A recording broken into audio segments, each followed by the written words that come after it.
আমন্ত্রণ সকাল ৯টা নিউজে। আপনাদের সাথে রয়েছে আমি মামদুহা রাইসা। জাতিসংঘের ৮০তম সাধারণ অধিবেশনে যোগ দিতে নিউ ইয়র্কের উদ্দেশ্যে ঢাকা ত্যাগ করেছেন প্রধান উপদেষ্টা অধ্যাপক মোহাম্মদ ইউনূস। রোববার দিনগত রাত ১টা ৪০ হজরত শাহজালাল আন্তর্জাতিক বিমানবন্দর থেকে এমিরেটসের একটি ফ্লাইটে তিনি যুক্তরাষ্ট্রের উদ্দেশ্যে রওনা হন।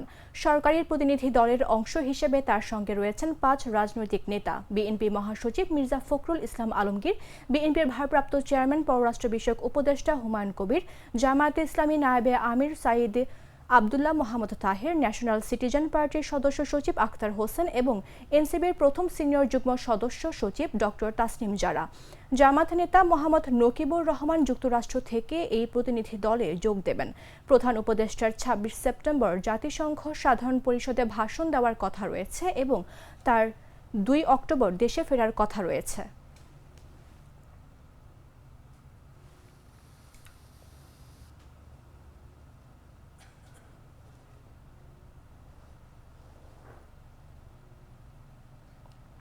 চুয়াডাঙ্গার আলমডাঙ্গায় অভিযান চালিয়ে ২ প্রতিষ্ঠানকে ৪০,০০০ টাকা জরিমানা করেছে ভোক্তা অধিকার সংরক্ষণ অধিদপ্তর। রোববার দুপুরে উপজেলার মুন্সিগঞ্জ বাজারে অভিযান চালান অধিদপ্তরের চুয়াডাঙ্গা জেলা কার্যালয়ের সহকারী পরিচালক মোহাম্মদ মামুনুল হাসান।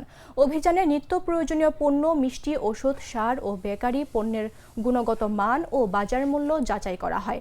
মুন্সিগঞ্জ বাজারের শ্রী উজ্জ্বল কুমার সাহার মেসার্স মদন মোহন মিষ্টান্ন ভাণ্ডারে তদারকি করা হলে অপরিচ্ছন্ন পরিবেশে খাদ্যপণ্য প্রস্তুত ও সংরক্ষণের প্রমাণ পাওয়া যায়।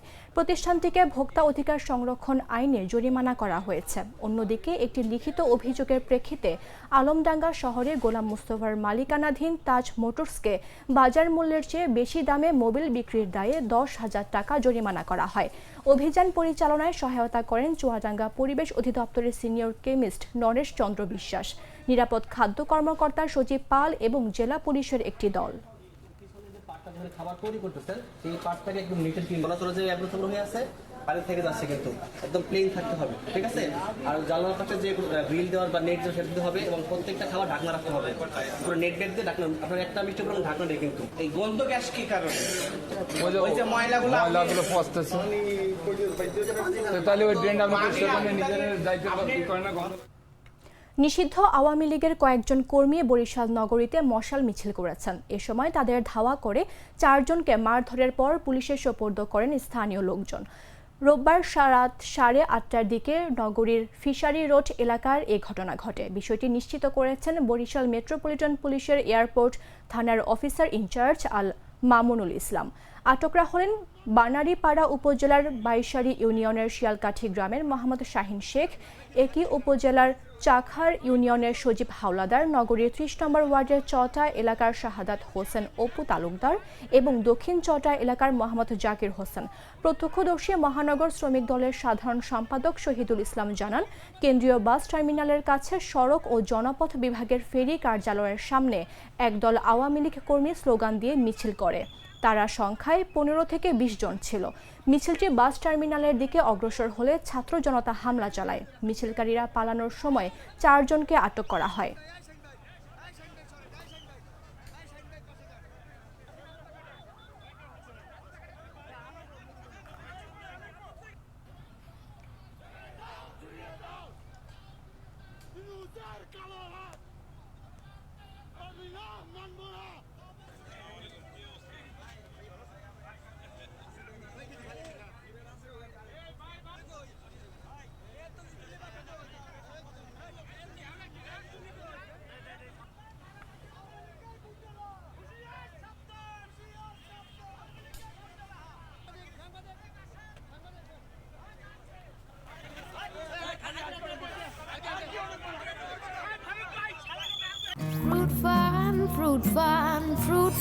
বিস ক্লাব ফ্রুট ফান বিস্কুট মানেই ফ্রুটি ক্রিমের সাথে হারিয়ে যাওয়া। ফ্রুট ফান বিস্কুট, ফ্রুটি ক্রিমে ফান চলবেই। জানাবো আন্তর্জাতিক সংবাদ।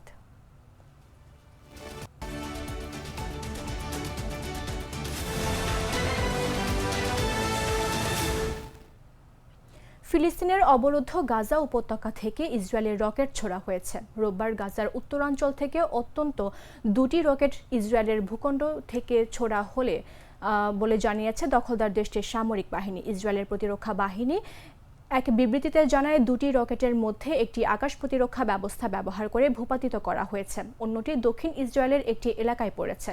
স্থানীয় লাখিশ ও আশদোদ অঞ্চলে ক্ষেপণাস্ত্র হামলার সতর্কবার্তা হিসেবে কিছুক্ষণ আগে সাইরেন বাজানো হয়। বিবৃতিতে আরও বলা হয়েছে, গাজা থেকে ছোড়া রকেটগুলোর মধ্যে একটি ইসরায়েলের বিমান বাহিনী ভূপাতিত করেছে, অন্যটি জনবসতিহীন এলাকায় পড়ে গেলেও হতাহতের খবর পাওয়া যায়নি। তবে হামলার পেছনে কোনো ফিলিস্তিনি গোষ্ঠী ছিল তা এখনও নিশ্চিত হওয়া যায়নি।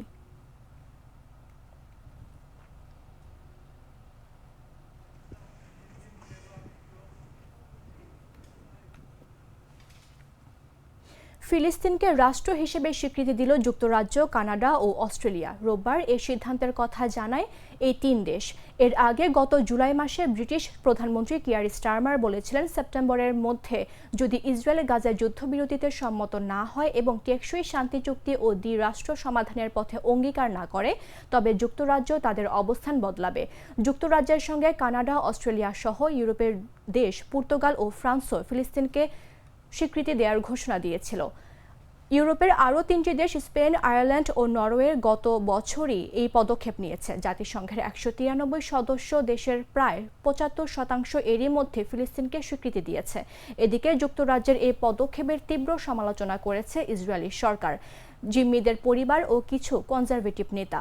ইসরায়েলের প্রধানমন্ত্রী বেঞ্জামিন নেতানিয়াহু বলেন, এমন পদক্ষেপ সন্ত্রাসকে পুরস্কৃত করার সমান। তবে যুক্তরাজ্যের মন্ত্রীরা বলেন, দীর্ঘমেয়াদী শান্তির আশা টিকিয়ে রাখতে নৈতিক দায়িত্ব থেকেই এই সিদ্ধান্ত নেওয়া হচ্ছে।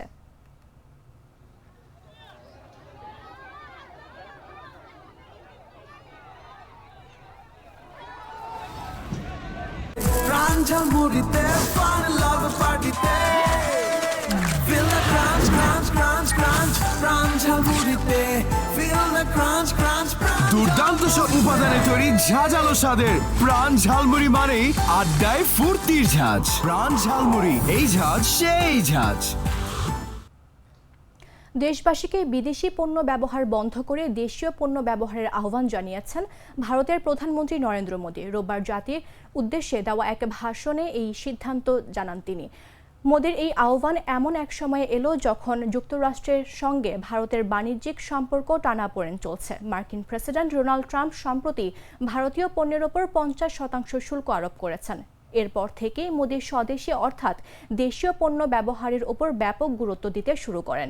মোদীর সমর্থকরা এরই মধ্যে মার্কিন ব্র্যান্ড বয়কটের প্রচারণা শুরু করেছেন। এর মধ্যে রয়েছে ম্যাকডোনাল্ডস, পেপসি ও অ্যাপলের মতো ব্র্যান্ড, যেগুলো ভারতের বাজারে বিশেষ করে তরুণ প্রজন্মের মধ্যে অত্যন্ত জনপ্রিয়। জাতির উদ্দেশ্যে দেওয়া ভাষণে মোদী বলেন, আমরা প্রতিদিন অনেক বিদেশি পণ্য ব্যবহার করি। আমরা আসলে জানি না যে এগুলো আমাদের দেশের না। এগুলো বাদ দিতে হবে। আমাদের অবশ্যই উচিত ভারতে তৈরি পণ্য কেনা। যদিও নিজের বক্তব্যে সরাসরি কোনো দেশের নাম নেননি মোদী।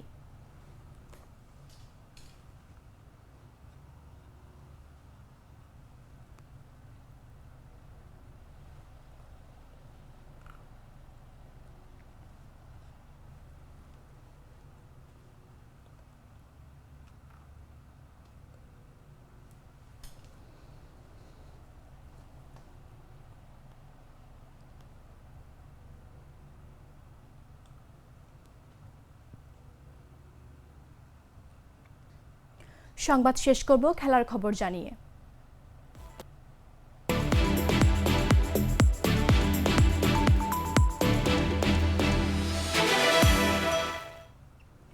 গ্রুপ পর্বে ভারতের কাছে পুরোপুরি বিধ্বস্ত হয়েছিল পাকিস্তান। সুপার 4-এ এসে কিছুটা লড়াইয়ের ইঙ্গিত মিললেও শেষ পর্যন্ত বিধ্বস্তই হতে হলো পাকিস্তানকে। 172 রানের লক্ষ্য ছুড়ে দিলেও ভারতীয় ব্যাটারদের সামনে পাকিস্তানি বোলিং ছিল একেবারে যাচ্ছে তাই, যার ফলে 7 বল ও 6 উইকেট হাতে রেখে চলতি এশিয়া কাপে দ্বিতীয়বার পাকিস্তানকে হারালো ভারত। 172 রানের লক্ষ্যে ব্যাট করতে নেমে দুই ওপেনার শুভমান গিল এবং অভিষেক শর্মাই খেলা শেষ করে দেন বলতে গেলে। 105 রানের অনবদ্য একটি জুটি গড়েন এই দুজন মিলে। শেষ পর্যন্ত হারিস রৌফ 2টি, আবরার আহমেদ আর ফাহিম আশরাফরা 4টি উইকেটের পতন ঘটালেও ভারতের জয়ের পথে প্রতিবন্ধকতা তৈরি করতে পারেনি।